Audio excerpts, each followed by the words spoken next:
Dear brothers and sisters, it's wonderful to be able to be with all of you. In America, this has been the Thanksgiving weekend. It's a weekend in which we thank for all the gifts that God has given us. As human beings, many times, instead of being grateful, we look at what seems to be difficult in our lives. We've all gone through a period of great difficulty. And when we look at life itself, we start to wonder if our life is more difficult than the life of others. Generally, when difficulties come in our life, we pray. And when we think of the kind of prayers that God listens to, there are many categories of prayers. People are looking for financial gains. There are many people who are looking for them or their loved ones to be physically well. There are many people who are looking for better relationships. There are others who want good grades in their exams. And as we start to think about the kind of prayers that we make, we find that there are many others who, if they're not married, want to be married. If they are married, they want to have children. And our prayers are associated with what we think we lack in our life.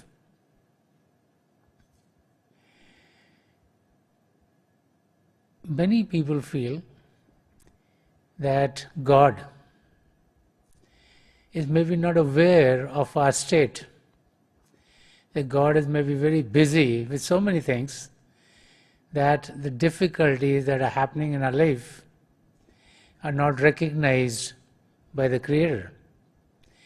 And so our mind starts to put us in a downward spiral. We wonder why there are difficulties in our life. We think that the life of others are better than us, and we start to have pity on ourselves. And many times we also start to have anger because we feel that something that we should have gotten is not coming to us. Little do we realize the gifts that the Creator has given us. There are 8.4 million of species, and our real self, which is our soul, could have transmigrated into any one of them. We are so blessed to get this human existence. This human existence which has been called the roof and crown of all creation.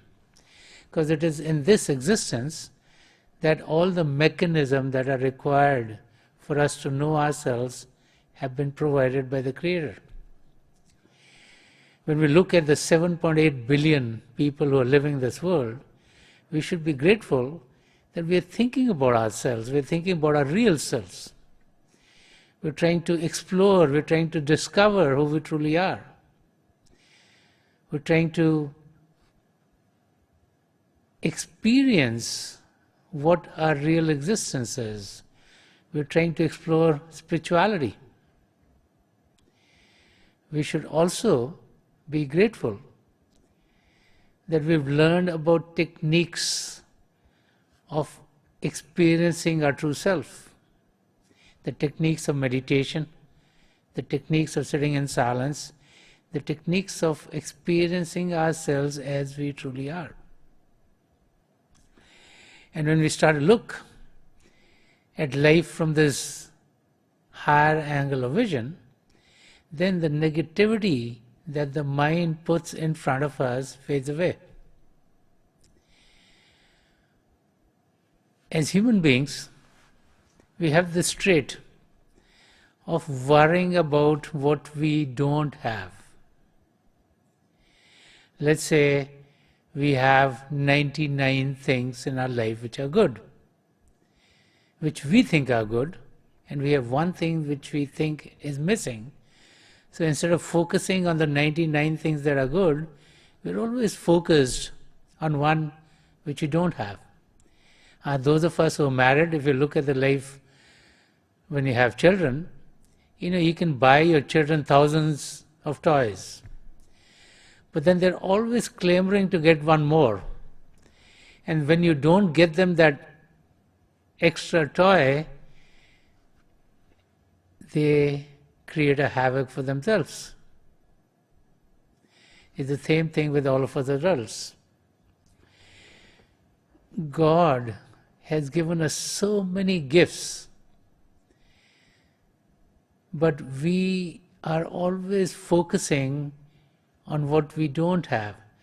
So we might have had many of our prayers answered, but that one prayer which didn't get answered is the one that our attention always goes on. It's just like if you're a typist and you're typing things for someone else, and let's say type 1,000 pages. You might have one mistake on one of those 1,000 pages. But that's the mistake which is pointed out to you.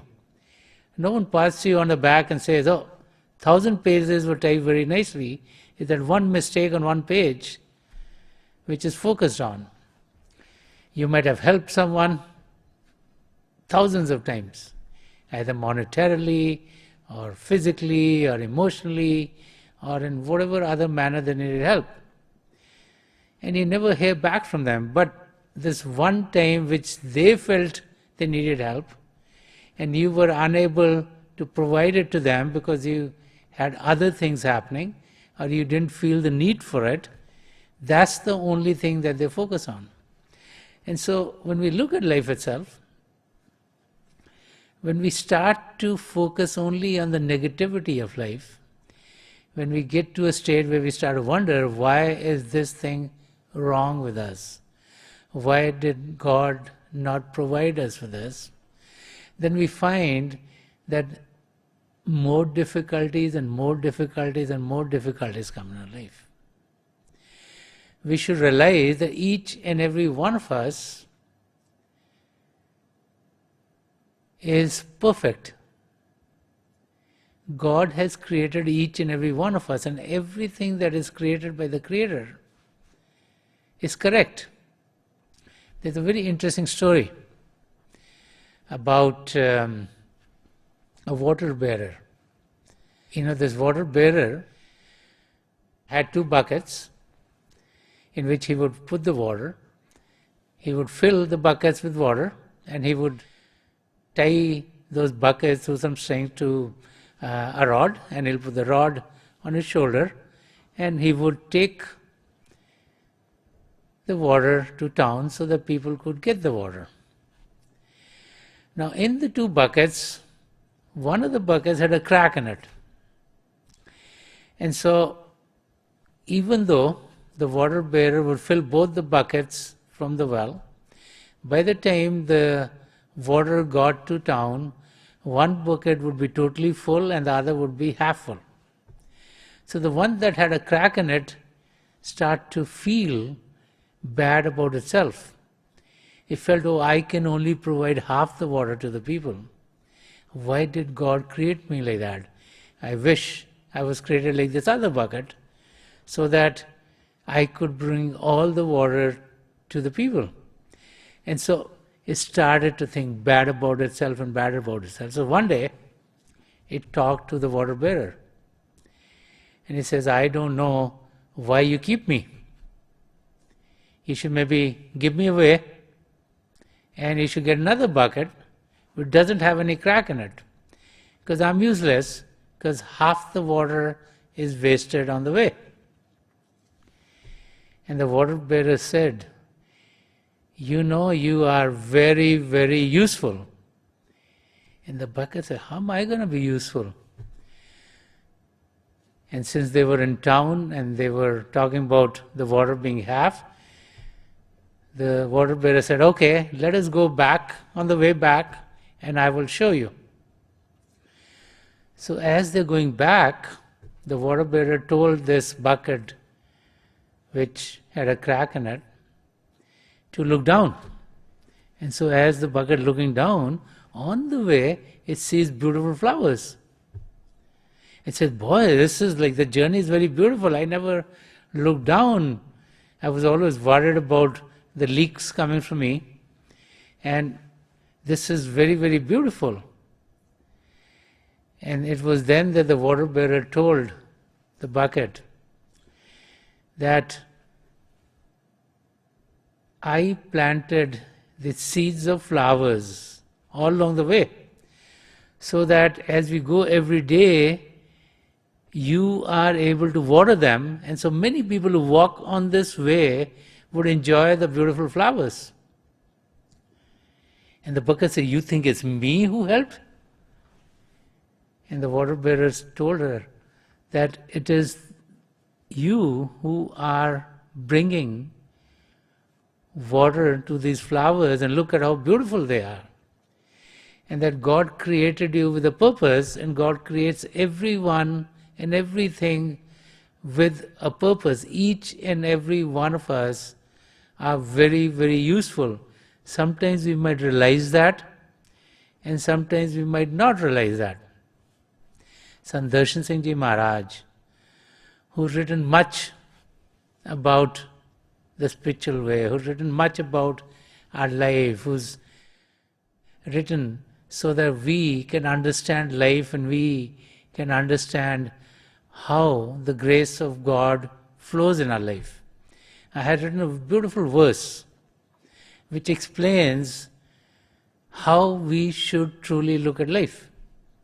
And so Sant Rajinder Singh Maharaj in a verse is saying, he says, मेरे ख्याल पे काबू नहीं ज़माने का, मेरे ख्याल पे काबू नहीं ज़माने का, अंधेरी रात में भी मुझको तीरगी न मिली, अंधेरी रात में भी मुझको तीरगी न मिली.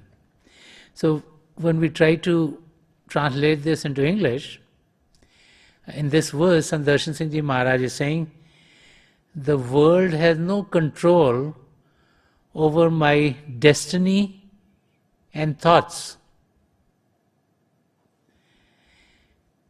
He is letting us know that we have total control over our thoughts. It's how we look at life. Do we want to be positive? Do we want to be negative? And so when we look at life from a positive point of view, then we focus on the gifts that we have. We focus on what is good for us. We focus on the help that we get in our day-to-day life. We focus on help that we provide to someone else to make their life better. And so he's saying no one else is in control over what our thoughts on what our destiny is. So what is the destiny of each and every one of us? Our destiny is to truly know ourselves and to know God. No one else can derail us from that. It is we who get weak and let our mind be focusing us in a direction in which it takes us away from God. But we are strong, and if we realize what the purpose of this existence is, then Sant Rajinder Singh Maharaj is saying that the world has no control over my destiny and thoughts. We're always blaming someone else. We say, this is not working right for me because of so-and-so person, or because of this happening, or I not being able to get this. But saints and mystics are telling us, Sant Rajinder Singh Maharaj is saying, that the world has no control over our thoughts or our destiny. We are the ones who are in control of everything. We just need to exercise that. And then in the next line he says, whereas it is pitch darkness for the world people. So he's saying, whereas people might feel it's dark, like when the night comes we feel darkness, and when our attention goes into the world outside, and the saints have said that's an area of darkness. And when the activities of the world are taking us away from our goal, that's a scene of darkness. So Sant Darshan Singh Ji Maharaj is saying, whereas it is pitch darkness for the world people or the people of this world, he says, even at night, there was no darkness for me. He says that even though there's night and everything looks to be dark, but there was no darkness for me. And then he says, for I have been blessed with eternal light within. So he's telling us that there is a light which is eternal, which is lighting within ourselves, which is lighting at all times, which is lighting 24 hours a day, which is lighting 365 days a year, which is always lit up. That light is there, it keeps me enlightened. It dispels all the darkness which we find on the outside. So whether it's dark on the outside or it's day on the outside, this eternal light is always lit within me, and that keeps me away from the darkness. And so the key to our existence is to connect with the light within. We're always living at the level of our physical senses. Our attention goes out of the body. We are not focused on what gift God has given us. In each and every one of us, there's God. There's the light of God. There's our soul.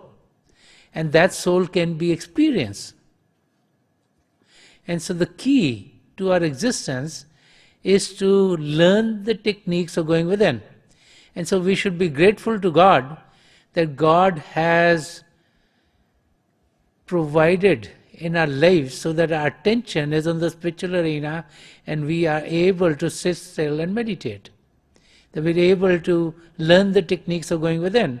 We're able to connect with the divine light and sound of God which is within ourselves, so that we can be uplifted from the physical to the divine. So that we can experience ourselves as we truly are. We can experience that we are soul. We are full of the love and light of God. We can experience that love and light of God is always there for us to connect with. And so irrespective of whether in the world outside we feel distressed, or we feel there are too many problems in the world outside, or we feel physically ill, or we feel our relationships are not doing well, or we're going through a financial calamity, or we have other difficulties in life, let us remember that there's a source of joy within ourselves. And as we turn our attention within, we will be able to partake of that joy. We'll be able to be in a state of bliss. We'll be happy, and we will realize that no difficulty in the world outside can derail us from finding the happiness within and being able to experience that state of joy within. So saints and mystics have always exhorting us that that's the greatest gift that God has given us. So let us be thankful to God that we have this human existence. We have been able to focus on our true selves. We have learned the techniques to meditate, because that is why we are here. That is our destiny. That is the purpose for which we all are alive. And let us be grateful to the Creator that we have come to that state of realization, because it is only then that we will be able to experience ourselves as we are and have an opportunity to have our soul connect with the Creator. It all boils down to taking our attention away from the world outside and focusing it within ourselves. It all boils down to sitting still. It all boils down to be able to bring in our sensory currents so that we can enjoy the joys which God has given to each and every one of us. So let us meditate for a few minutes. Please sit as comfortably as you can. Please close your eyes very gently, just like you close them when you go to sleep. Your eyeball should be straight, focus 8 to 10 inches in front of you. And as you close your eyes, those of you who've been initiated in the mysteries of the beyond, please do your Simran. And those of you who are new here, please repeat any name of God that you feel comfortable with. The repetition of God's name should be done mentally and not out loud. I pray to God Almighty and to the three great masters of the past century, Hazur Baba Sawan Singh Ji Maharaj, Param Sant Kripal Singh Ji Maharaj, and the gracious Master Sant Rajinder Singh Ji Maharaj, to help each and every one of us connect with this eternal light within ourselves, to experience the light in its effulgence, and to be able to soar into the spiritual regions within. We'll be sitting for a few minutes. I'll be getting you out of this meditative state, and my best wishes are with each and every one of you.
Please leave of, छोड़ दीजिए जी.